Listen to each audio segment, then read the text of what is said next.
Natatakot ka ba? Palalimin mo ang pananampalataya mo sa Diyos.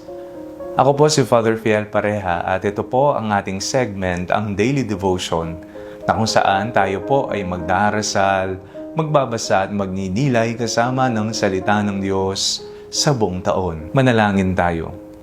Sa ngalan ng Ama, ng Anak at ng Espiritu Santo. Amen.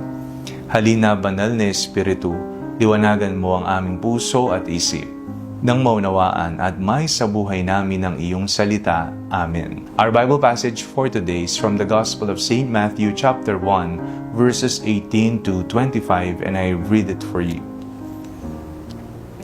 Now the birth of Jesus the Messiah took place in this way. When his mother Mary had been engaged to Joseph, but before they lived together, she was found to be with child from the Holy Spirit.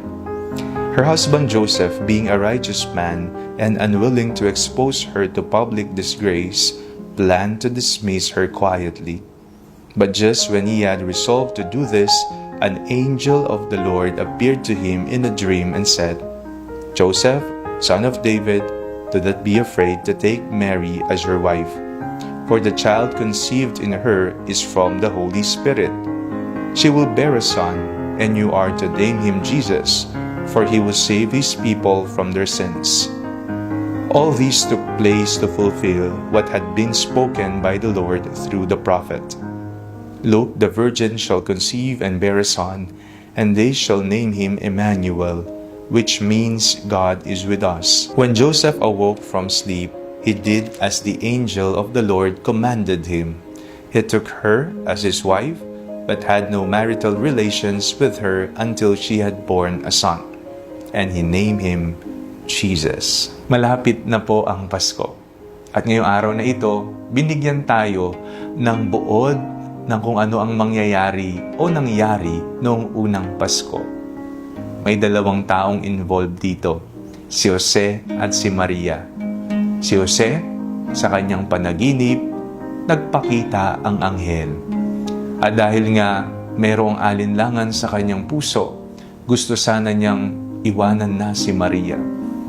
Pero ang Diyos ay gumawa ng paraan at sinabihan niya itong, "Huwag kang matakot. Do not be afraid, Joseph, to take Mary as your wife." Kaya ginawa niya, pagkagising niya, kung ano ang ipinapagawa sa kanya ng Diyos. Sa mga panahon na tayo po ay takot, kagaya ni Jose, isa po ang paalala ng Diyos sa atin, huwag kang matakot. Huwag kang mangamba. Sa punto po ng buhay nyo ngayon, ano ang mga bagay na nagbibigay sa inyo ng takot? Mga bagay na palagi mong iniisip, mga bagay na bumabagabag sa inyong damdamin. Pagkagising mo pa lamang sa umaga, yan ang iniisip mo. Habang ikaw ay nagtatrabaho, ikaw ay balisa, hindi ka nakaka-focus dahil yan ang iniisip mo. Bago ka matulog, daladala mo pa rin sa iyong utak ang bagay na iyan. Saan nagmumula ang takot na yan? Tingnan natin ang ating pananampalataya. Ang gamot sa takot na meron tayo ay isang malalim na pananalig sa Kanya. Ito po ang nangyari kay Maria at kay Jose. Sila rin, taong katulad natin, ay nakaranas ng takot sa kanilang puso. Pero hindi sila nagpalamon sa takot. Bagkus, pinalalim nila ang kanilang pananampalataya sa Diyos. Kaya nagawa nilang isuko ang kanilang buhay sa banal na plano ng Diyos sa kanila. Ngayong araw na ito, ipangako mo sa sarili mo, kapag tinatablan ka ng takot, isipin mo ang sinabi ng anghel ng Diyos kina Jose at Maria. Be not afraid. Huwag kang mangamba.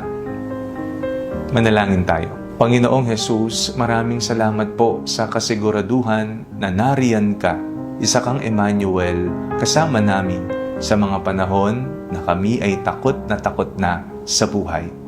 Amen. Sa ngalan ng Ama, ng Anak at ng Espiritu Santo. Amen. Huwag po ninyong kalimutang i-like ang video ito, mag-comment po kayo and share it with your family and friends. Ang Panalangin Bago Matulog ay may sariling Facebook page na po. Huwag niyo pong kakalimutang mag-like at mag-follow dito, and do not forget to subscribe to our YouTube channel. I-click niyo lamang po ang link na nasa comment section ng video ito, o kaya naman po just search Father Fiel Pareha. At kung nais niyo pong maging updated sa ating pagpapahayag, you can join our broadcast channel dito po sa ating Facebook page. God bless you po.